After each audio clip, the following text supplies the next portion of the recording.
there was this world-famous cardiac surgeon who had gone to school with an old friend who now became a fairly good gardener. Now, as the surgeon was so busy, he had this huge mansion and he loved to have a good garden. So obviously his main choice was his old friend. So ever so often, the surgeon would come home early one day. He would see his friend kneeling in the corner of that garden after his work, of course, praying. So occasionally he would say, "Why don't you come and have a drink?" So they would sit down, talk about old school days, and have a laugh. But there was one question that the surgeon really wanted to ask his friend without hurting his friend's feelings. So one day he mustered the courage. They were both sitting at a sunset, enjoying their drink, and the surgeon said, "Hey, I got a question to ask you, but I don't want to hurt your feelings." Come on, we're old friends, just ask me. So the surgeon said, "Every day after work, you go and kneel down and say a prayer?" "Yes." "Oh, who do you pray to?" "Oh, I pray to God." "Okay." Now this is a man of science. So he says, "Okay, where does this God live?" And the gardener looked at him and said, "He lives in the human heart." That was a strange thing to tell a heart surgeon.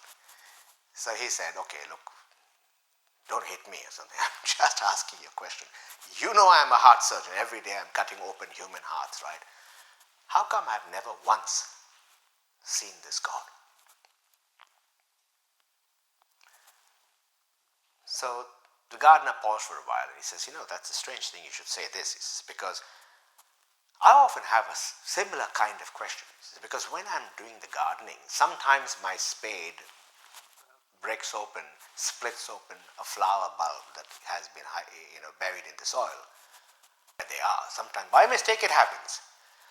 And when I look at it, I don't see a tree, flowers, fruits."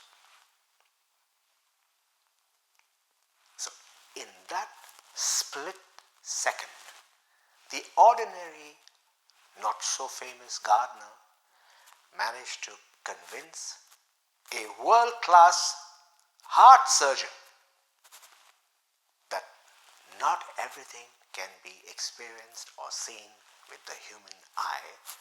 That doesn't mean it doesn't exist. So in the same way, when we look at our corporate world every day, there are things that are within our control, and there are things that we can't control. For example, we send proposals. We write the best we could. We send these proposals out, and we don't know what's going to happen after that. We pick up the phone to call a client, a prospect.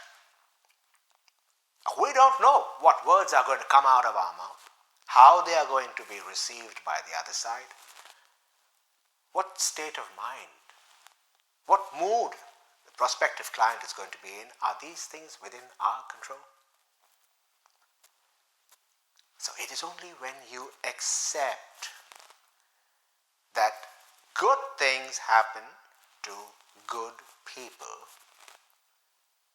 that you have unlocked that treasure chest of secrets. And how do you unlock that? By being good people. And this is the reason why you have this preparation, 1 week of preparation before you join my courses. Do not kill, no backbiting, forgive your enemies, clean that heart so that the new seeds of progress can land on fertile soil and grow into productive, good trees of progress.